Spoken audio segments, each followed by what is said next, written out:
Chaque écran que tu regardes montre quelque chose d'horrible.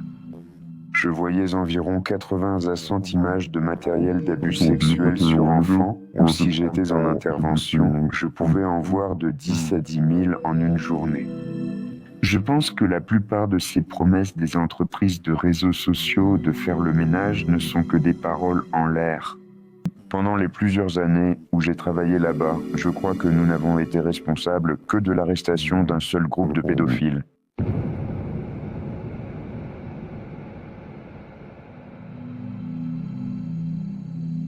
J'étais sous-traitant pour WhatsApp via Accenture, je n'étais pas directement employé par Meta.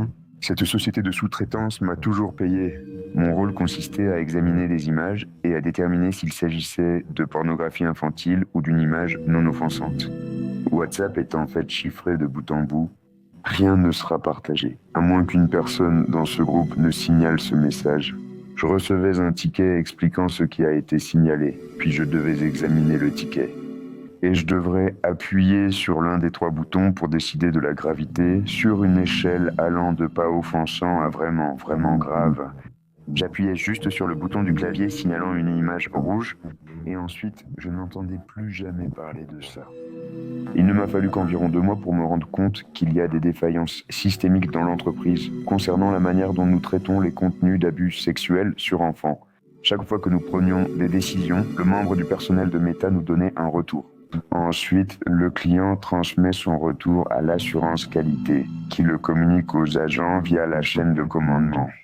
Je n'entendais jamais ce qu'il faisait, ni s'il prenait même une mesure.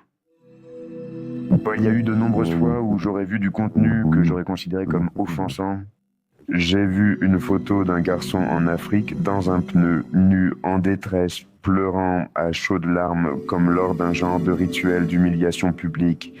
Je peux clairement voir les gens autour de lui en train de se moquer et de huer. Pour moi, c'est une forme de maltraitance envers un enfant. Ce n'est peut-être pas un abus sexuel, mais je vois un enfant en détresse. Quand j'ai voulu le signaler, on m'a dit que le client précisait que c'était une image contenue à caractère explicite, verte, donc à supprimer sans signaler au Centre national pour les enfants disparus et exploités. Ce n'était pas un abus sexuel, c'était juste physique. Cet enfant est en détresse. Vous savez, je le vois sur son visage, il pleure toutes les larmes de son corps. Et je suis censé simplement passer à autre chose et faire comme si rien n'avait changé, comme si j'avais bien fait mon travail. Je suis censé faire semblant d'avoir vraiment fait tout ce qui était en mon pouvoir pour l'aider. Et je sais très bien, c'est un fait que je ne l'ai pas fait. Il arrive que les vérifications des antécédents des sous-traitants chez Accenture aient manifestement échoué sur certains points. Quand je travaillais dans l'équipe contre les contenus pédopornographiques, le Durham National avait rejoint l'équipe et était resté à regarder les pires contenus. Il était célèbre pour faire la queue au rayon X, la pire de toutes. Il voyait sûrement 90% de contenu pédopornographique au rayon X. Personne n'aimait cette tâche. Cet homme était une bête au rayon X. Il pouvait passer 9 heures assis dans cette file du début à la fin, dans une petite cabine, à boire des canettes de coca. Il s'asseyait toujours seul. Nous n'avions aucune idée de son passé jusqu'au jour où, soudainement, la direction nous a dit de ne plus parler de ce type. Il avait travaillé 9 mois avec nous dans l'équipe contre les abus sexuels d'enfants sans que personne ne sache qu'il était pédophile. La police avait découvert où il se trouvait et l'avait extradé de Dublin vers le Royaume-Uni pour qu'il soit jugé pour ces accusations. La seule chose que j'ai remarquée, c'était une omission flagrante dans les informations. Ils ont mentionné qu'il était modérateur de contenu sur les réseaux sociaux. Ils ont mentionné qu'il travaillait pour Accenture. Ils ont mentionné qu'il travaillait pour une entreprise de réseaux sociaux. Mais ils n'ont pas précisé qu'il travaillait dans une équipe chargée des contenus liés aux abus sexuels sur enfants. Il était payé pour regarder de la pornographie infantile. Très souvent, nous recevions des signalements provenant de régions d'Inde, de Russie ou de pays arabophones. Et nous n'avions pas les effectifs ni personne ayant des compétences de traduction natives. Donc très souvent, nous devions nous appuyer sur l'outil de traduction de Facebook. La traduction Facebook n'est pas vraiment fiable. Donc disons que si le traducteur ne fonctionnait pas la plupart du temps, nous devions simplement laisser passer. Si quelqu'un est banni, c'est aussi moi qui vérifie pour voir quelles règles de bannissement il a enfreintes. Puis je décide s'il peut revenir sur notre plateforme. Cette interdiction ne dure qu'environ 90 jours. Parce que la théorie, c'est qu'après 90 jours, la personne concernée abandonnerait son numéro de téléphone et en obtiendrait probablement un nouveau. Si l'utilisateur revient et nous envoie un email en disant « Hey, je veux rouvrir mon compte », je garderai le compte fermé. Mais disons que si l'utilisateur a lui-même effectué le processus d'inscription, il peut théoriquement s'inscrire à WhatsApp à nouveau. Comme s'il était un nouvel utilisateur après ces 90 jours, il peut revenir et récidiver. Je dois les traiter comme un nouvel utilisateur, même si je peux voir dans les notes d'inscription que c'est le même appareil, le même Secure Sockets Layer, l'empreinte digitale identique, la même adresse IP. Meta nous a demandé de les considérer comme de nouveaux utilisateurs, pas comme des récidivistes. Même si, moralement, chaque fibre de mon être me dit qu'il aille se faire voir, ce type ne devrait pas du tout être sur notre plateforme. Étant dans l'équipe de lutte contre les abus sexuels sur enfants, je ne recherchais que des contenus liés à ce sujet. En toutes mes années là-bas, je n'avais jamais entendu parler d'une équipe dédiée au contenu gore. J'ai vu des meurtres violents de cartels.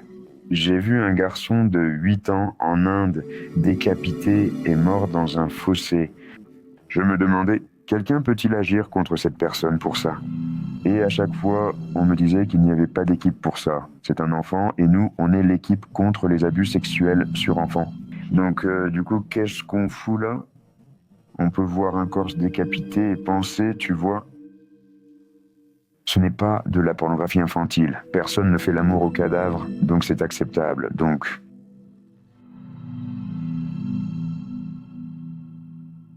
il m'a semblé qu'ils étaient plus intéressés à défendre les droits de propriété intellectuelle qu'à lutter contre les contenus d'abus sexuels sur enfants.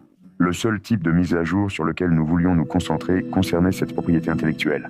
Et ils nous apprennent, genre, oh mec, il faut faire attention aux fausses marques Disney ou aux contrefacteurs de Nike.